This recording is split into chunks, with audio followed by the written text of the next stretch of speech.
형제들아 너희가 알지 못하여서 그리하였으며 너희 관리들도 그리한 줄 아노라.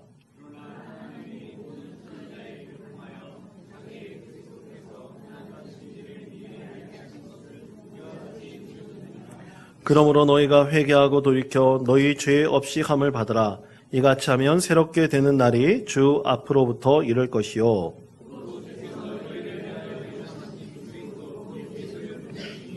하나님이 영원 전부터 거룩한 선지자들의 입을 통하여 말씀하신 바 만물을 회복하실 때까지는 하늘이 마땅히 그를 받아두리라.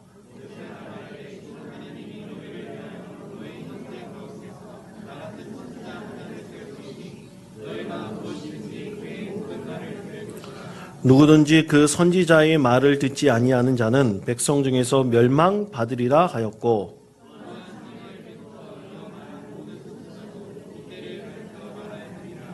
너희는 선지자들의 자손이요 또 하나님이 너희 조상과 더불어 세우신 언약의 자손이라. 아브라함에게 이르시기를 땅 위의 모든 족속이 너희 씨로 말미암아 복을 받으리라 하셨으니 하나님이 그 종을 세워 주시려고 너희에게 먼저 보내사 너희로 하여금 돌이켜 각각 그 악함을 버리게 하셨느니라. 아멘. 네, 여러분, 저는 교회가 목양하는 교회가 있고 목회하는 교회가 있다고 합니다. 물론 교회는 이 목양과 목회가 이제 다 섞여 있죠. 근데 어떤 교회는 이 목양을 중심으로 하는 교회가 있고 어떤 교회는 이 목회를 중심으로 하는 교회가 있다고 생각합니다. 이 목양이라는 것은 말 그대로 성도들을 돌보는 거죠.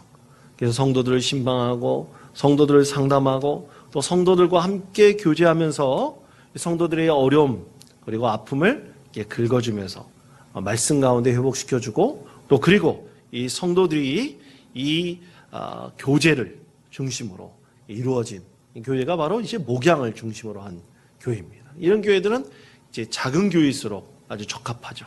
이 성도들과 교육자 간의 긴밀한 관계를 통해서 또 함께 교제함을 통해서 이 목양을 해 나가는 것입니다. 근데 목회라는 것은 조금 차원이 다릅니다. 이 목회라는 것은 양들이 이 목자가 인도하는 대로 움직이듯이 예수님께서 자기 자신을 양의 목자라고 말씀하셨듯이 이 양들이 목자가 움직이는 방향에서 움직이듯이 이 목회는 분명한 방향과 그리고 비전이 그 가운데 있는 겁니다.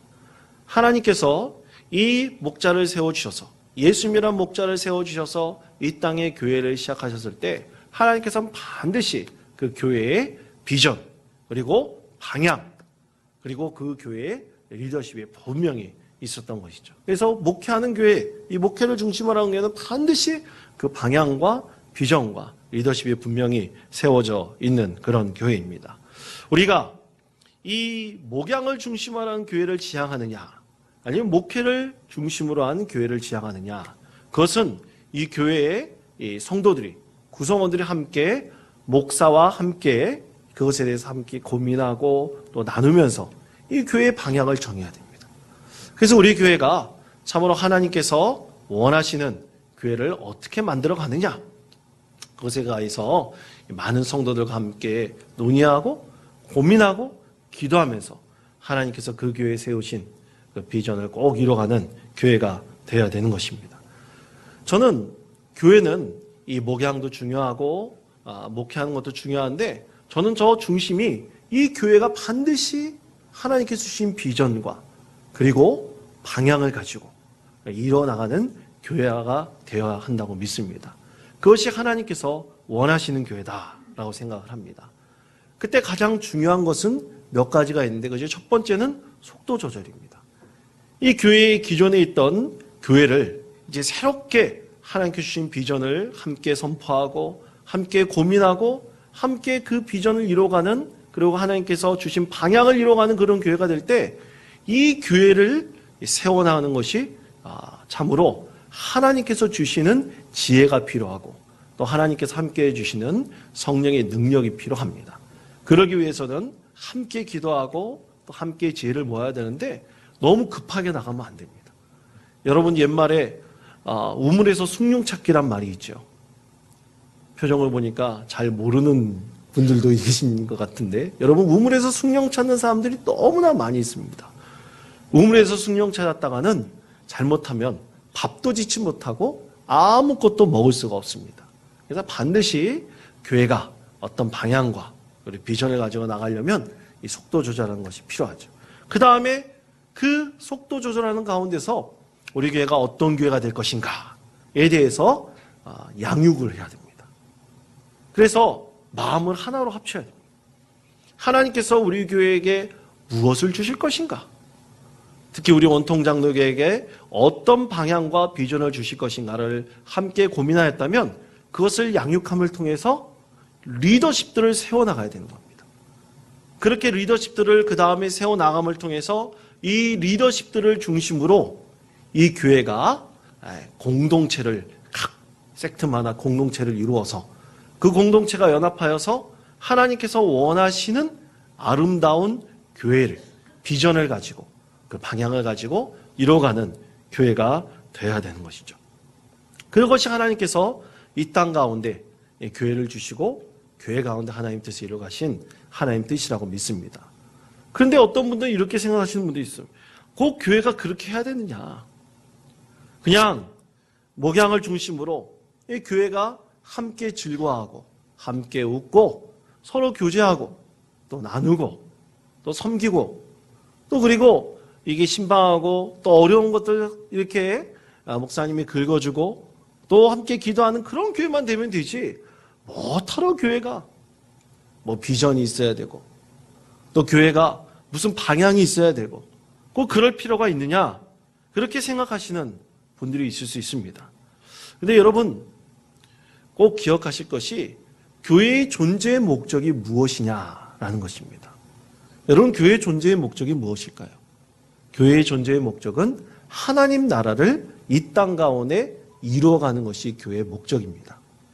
하나님께서 그런 교회의 목적을 이 땅 가운데 실현시키기 위해서 하나님께서는 수천 년부터 교회를 이 땅 가운데 이루어가시고 또 오늘 이 원통 장로교회를 이루어가신 것입니다. 그래서 하나님께서 이 교회가 하나님 나라를 이루어가고 실현하는 하나님의 아주 중요한 기초로 교회를 삼으셨고 또 교회를 그렇게 만들어 가시는 것입니다. 그래서 하나님께서 교회를 이렇게 끝까지 사용하시는 것이죠. 나중에 이게 제가 생각하고 있는 어떤 교회의 비전과 방향에 대해서 함께 나눌 기회가 분명히 있을 텐데요. 저는 오늘 이 선교 사역의 모임에서 성도들과 함께 나누면서 그런 얘기를 했습니다. 저는 목회의 방향에 두 가지가 있는데 하나는 가정이고 하나는 선교입니다. 저는 그것에 대해서 아마 여러분들과 함께 분명히 함께 공유하고 나눌 기회가 있을 것입니다. 교회가 믿음 안에서 온전히 세워지기 위해서는 가정이 믿음 안에서 세워지는 가정들이 다 되어야 된다. 그리고 그것을 바탕으로 이 땅 가운데 하나님 나라를 이루어갈 선교적인 교회가 되어야 된다. 이 두 가지 방향이 온전히 이루어갈 때 하나님께서는 반드시 우리 교회를 통해서 하나님 뜻을 본전히 이루어가실 것이라고 믿습니다. 자, 그런 마음에서 여러분 오늘 이 말씀 하나님께서 이 초대교회를 어떻게 시작하셨으며 이 목회의 방향과 비전을 가지고 역동적으로 교회가 시작되었는지 여러분 오늘 이 말씀을 통해서 함께 나누시기를 바랍니다. 여러분 17절 말씀입니다. 17절 말씀 우리 다 같이 한 목소리로 봉독하겠습니다. 시작. 형제들아 너희가 알지 못하여서 그리하였으며 너희 관리들도 그리한 줄 아노라. 아멘. 자, 몰라서 그랬다고 말씀하고 있죠. 이 대체 뭘 몰라서 그랬다는 것입니까?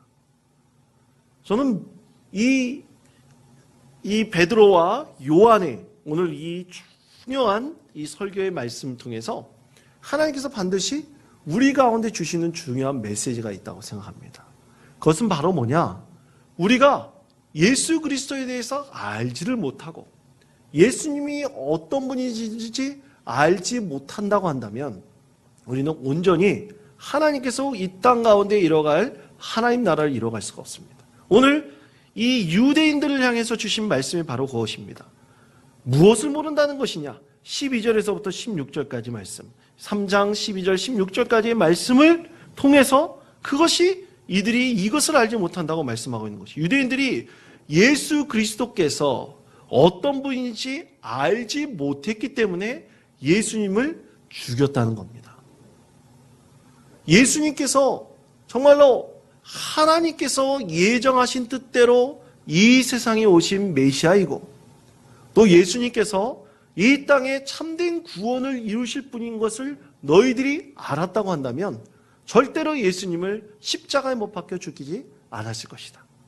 그러나 하나님께서는 그 예정하신 뜻대로 예수님께서 십자가에 죽으시고 보혈의 피를 흘리셔서 이 세상 모든 사람들을 구원하시는 길에 이르게 하셨다 말씀하고 있습니다. 그래서 예수님께서는 바로 오늘 이 12절에서부터 16절까지의 말씀에 보면 한 사람을 낫게 하신 기적에 대한 이야기가 말씀하고 있는데요.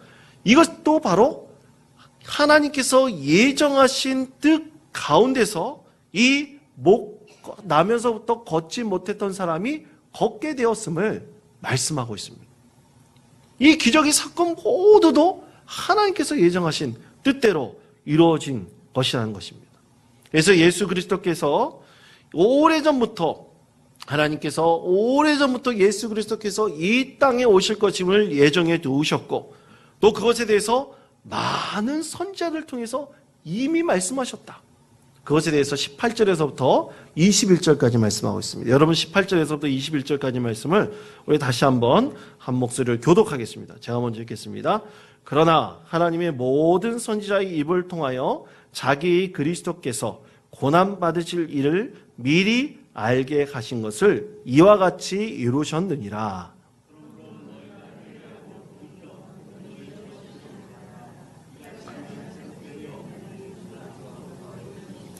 또 주께서 너희를 위하여 예정하신 그리스도 곧 예수를 보내시리니 이미 영원 전부터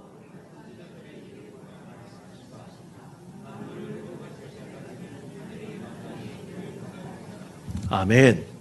자, 이 말씀을 이해하면 이런 것입니다. 예수 그리스도께서 이 세상에 오신 것은 하나님께서 하나님 나라를 완성시키고 이 땅에 이루시기 위해서 오래전부터 예정하신 것이다. 그래서 그 예수님께서 이 세상에 오셨고 그 예수님께서 다시 이 세상에 오실 것이라 말씀하고 있습니다.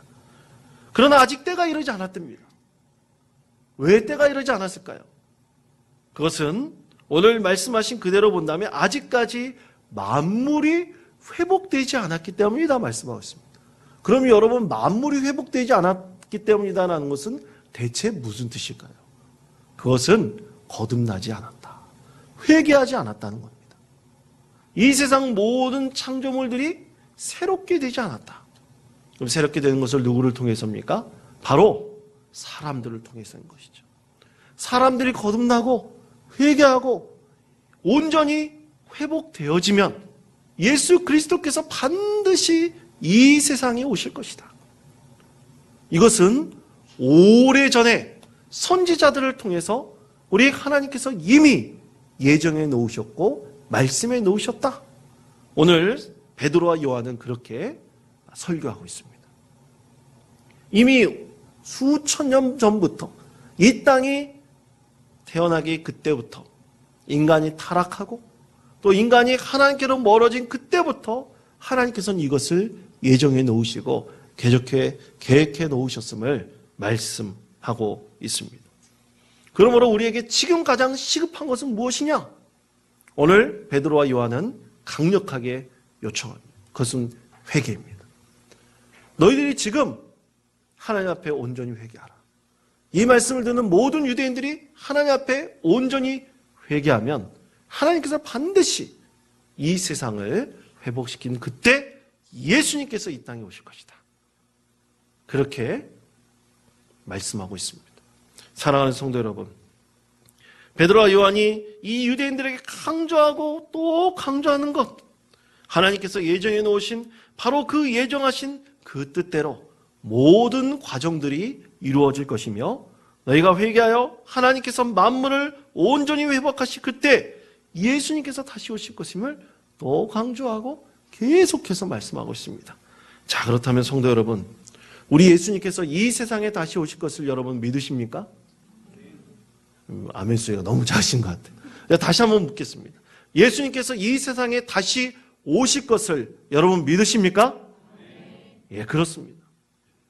예수님께서는 반드시 선지자들이 수천 년부터 말씀하고 있는 그대로 예수님께서는 이 세상에 다시 오실 것입니다. 그때 조건이 뭐라고요? 모든 사람들이 다 회개하였을 때입니다. 그것이 바로 하나님께서 이 땅 가운데 교회를 존재하게 하신 목적입니다.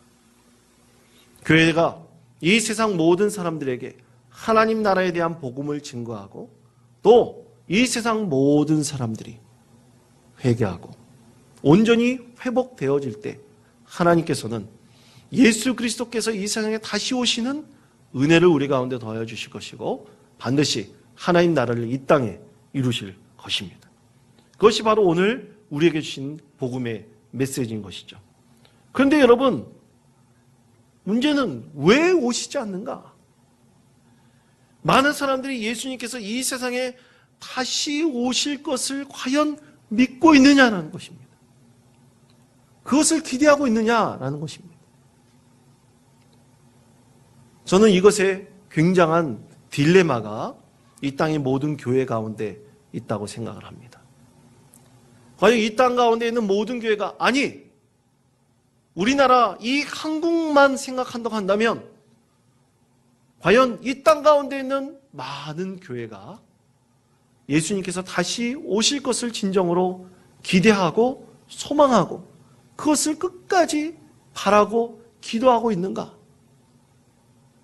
지금 이 때가 가장 좋을 때입니다. 더 이상 좋을 것이 없습니다.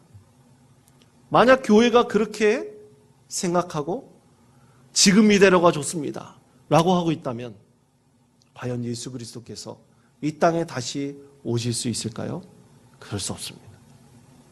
우리 교회가 늘 하나님께서 이 땅 가운데 교회를 이루신 그 존재의 목적을 우리가 분명히 하고 그리고 우리가 예수님께서 다시 이 세상에 오실 것을 늘 기대하고 소망하는 마음을 가지고 기도하면서 하나님 나라를 한 발자국 한 발자국씩 우리 교회를 통해서 이뤄갈 때 반드시 하나님께서는 예수 그리스도의 오심을 이 땅 가운데 이루실 것이라고 믿습니다. 문제는 믿지 않기 때문이죠. 지금 이스라엘 그 말씀의 상황에 있는 유대인들 가운데서도 마찬가지입니다. 자, 여러분 이런 것이라고 생각하면 됩니다. 여러분 기적이 일어날 것이라고 믿으시죠? 기적이 일어납니까? 안 일어납니까? 예? 예, 일어납니다.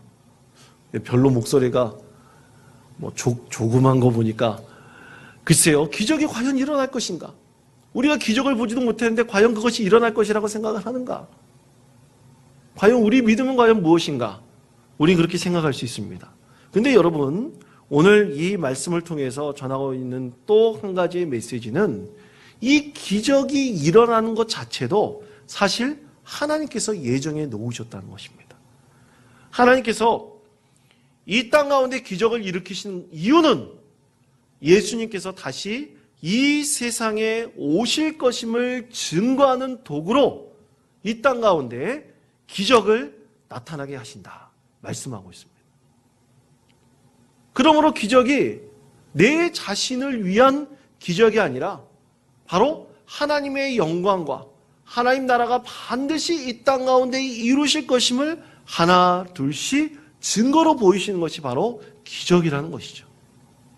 하나님께서 그렇게 이 땅 가운데 분명히 하나님 나라를 이룰 것이다 말씀하고 있습니다. 그래서 베드로와 요한은 분명히 말하고 있습니다. 기적이 그냥 기적 자체로 끝나는 것이 아니라 오직 하나님 나라가 이루어지는 예정 가운데 그 증거로 나타난 것이다 말씀하고 있습니다. 자, 그렇게 기적이 나타나도록 하나님께서는 누구를 사용하시냐면 이 땅 가운데 있는 모든 교회를 사용하신다는 것이죠. 그런데 여러분, 여기에 중요한 것이 하나 있습니다. 그러기 위해서 교회는 절대적으로 기적의 주체가 아니라 기적의 객체입니다. 기적의 주체가 교회가 된다면 절대로 교회의 머리가 예수 그리스도가 될 수가 없습니다. 여러분, 얼마나 많은 이단들이 예수 그리스도를 뒤로하고 기적과 구원의 주체가 되려고 있습니까? 오늘 이제 선교사역 하시는 우리 김광수 장로님과 또 선교사역 팀들이 다 모여서 함께 식사를 나누고 이제 돌아오는데, 그 가운데서 권사님이 그 얘기를 하시더라고요. 저도 잘 몰랐던 이야기였었는데요. 인제 지역에 몇 개의 이단들이 이제 세워졌다고 합니다. 여러분 혹시 알고 계십니까? 저는 원통에만 있는 줄 알았더니만 인제가 벌써 몇 개의 이단들이 세워졌다고 합니다. 여호와의 증인은 오래전부터 있었고요. 또 하나님의 교회도 있고요. 신천지도 들어있다고 합니다. 참으로 이단들이 이 땅 곳곳에서 득세를 하고 있는 것이죠. 저는 이렇게 멀리 있는 인제까지 올 것이라고 생각지 않았는데 벌써 이단의 무리들이 그 가운데 침투해 들어오고 있습니다. 근데 여러분, 이단이 왜 문제입니까? 이단은 바로 기적의 주체가 자기들이 되려고 합니다. 예수 그리스도가 교회의 머리가 아닙니다. 자기네들이 기적의 주체입니다. 예수 그리스도는 오히려 자기의 그 욕심과 탐욕을 이루기 위한 하나의 도구로 전락되어 버리고요. 그리고 그들이 주체가 되어서, 기적의 주체가 되어서 자기를 통하지 않고는 절대로 구원이 이룰 수 없다. 자기를 통하지 않고서는 절대로 구원을 이룰 수 없음을 계속 강조하고 또 강조하고 있습니다. 그것이 바로 이단인 것이죠. 그러나 여러분, 이 땅의 교회는 다 하나님 나라를 이루기 위해서 하나님의 뜻을 따르고 하나님의 도구로 사용되는 구원의 객체이고 기적의 객체입니다. 하나님께서는 그렇게 교회를 이 땅 가운데 세워놓으시고 이 땅에서 교회를 사용하고 계시는 것입니다. 그런데 이것을 망각하고 교회가 교회 자체의 중심이 되어버리고, 교회 공동체의 중심이 되어버리면 더 이상 교회는 하나님의 뜻을 이루는 도구로 사용되지 않습니다. 그렇기 때문에 우리가 어떤 방향과 비전을 갖고 있느냐, 그것이 중요하죠. 반드시 하나님 나라를 위해 쓰임받는 방향과 비전이 교회 가운데 있어야 하는 것입니다. 그래서 오늘 말씀은 그렇게 하나님의 도구로 사용되기 원하는 교회에 대해서 하나님께서는 25절에서부터 26절 말씀을 통해서 우리에게 이렇게 말씀하십니다. 우리 25절, 26절의 말씀 우리 다 같이 한 목소리로 봉독하겠습니다. 너희는 선지자들의 자손이요 또 하나님이 너희 조상과 더불어 세우신 언약의 자손이라. 아브라함에게 이르시기를 땅 위의 모든 족속이 너희 씨로 말미암아 복을 받으리라 하셨으니 하나님이 그 종을 세워 복 주시려고 너희에게 먼저 보내사 너희로 하여금 돌이켜 각각 그 악함을 버리게 하셨느니라. 아멘. 하나님께서는 아브라함을 하나님의 뜻을 이루는 하나님의 사람으로 세우셔서 그를 복의 통로로 되게 하셨다. 그렇게 하나님께서는 아브라함과 같이 이 땅의 교회를 사용하심을 말씀하고 있습니다. 그러기 위해서 우리는 하나님이 주신 뜻 안에서 순종해야 될 것이고, 또 하나님 뜻을 따르는 이 아브라함과 같은 믿음이 우리 가운데 있느냐, 또 겸손과 순종의 태도를 가지고 있느냐, 우리는 항상 이것과 다투게 됩니다. 사단은 하나님 앞에 믿음을 갖지 못하게 만들고 순종하지 못하게 만듭니다. 겸손하지 못하게 만듭니다. 그럼 우리는 항상 이 사탄의 방해 정략과 싸워서 승리해야 되는 것이죠. 하나님께서는 반드시 이 땅의 교회를 아브라함과 같이 축복의 통로로 삼아 주셨습니다. 하나님께서 반드시 우리 가운데 이것을 이뤄가시기를 간절히 원하고 계십니다. 그럼 우리는 이것에 전적으로 순종하고 겸손히 무릎 꿇고 기도하려고 합니다. 여러분, 과연 우리가 하나님의 영광의 도구로 사용되기 위해서 우리는 어떤 교회가 되기를 꿈꾸고 계십니까? 우리는 어떤 축복의 통로가 되기를 원하고 계십니까? 저는 얼마 전 참으로 아름다운 예수의 향기를 풍기는 그 교회 이름이 예수향기교회인데요. 예수의 향기를 풍기는 교회에 대한 얘기를 듣고 참 마음이 참으로 기쁨을 얻었습니다. 또 제 스스로 더욱더 든든히 제 마음을 다지는 그런 기회가 되었고요. 기도하게 되었습니다. 이 서울에 있는 한 교회인데요. 이 교회가 불과 성도들이 이 성도들 그 어른들이 40명 정도 되는 교회라고 합니다. 이 40명 정도 되는 교회인데 최근에 이 교회가 15명을 따로 떼어서 분리 개척했다는 소식이었습니다. 이미 오래전부터 이 교회는 하나님께 이 목회의 비전과 방향을 정했을 때 분리 개척을 할 것이다. 하나님께서 언젠가 주신 그 때가 이르면 반드시 분리 개척을 할 것이다. 그런 비전과 방향을 가지고 기도하고 있었다고 합니다. 그래서 그 때가 이르러서 이 15명을 떼어서 이제 교회를 분리 개척을 했다는 거예요. 여러분 산술적으로 생각해 보시면 40명에서 15명을 빼면 몇 명이 남습니까? 머리가 막 복잡하십니까? 25명이 남습니다. 여러분 이거 세상 사람들이 보면 야, 저 교회는 무슨 문제가 있어서 반토막이 났냐. 저 교회는 대체 얼마나 교인들끼리 싸웠길래 25명만 먹고 15명만 나갔냐. 이렇게 얘기할 수도 있습니다. 그러나 그 교회는 참으로 이 목회의 비전과 방향을 함께 공유하는 이 장로님들이 계시고요. 또 성도들이 참 많이 기도하면서 이 하나님께서 주신 이 목회의 방향과 비전을 함께 공유하였고요.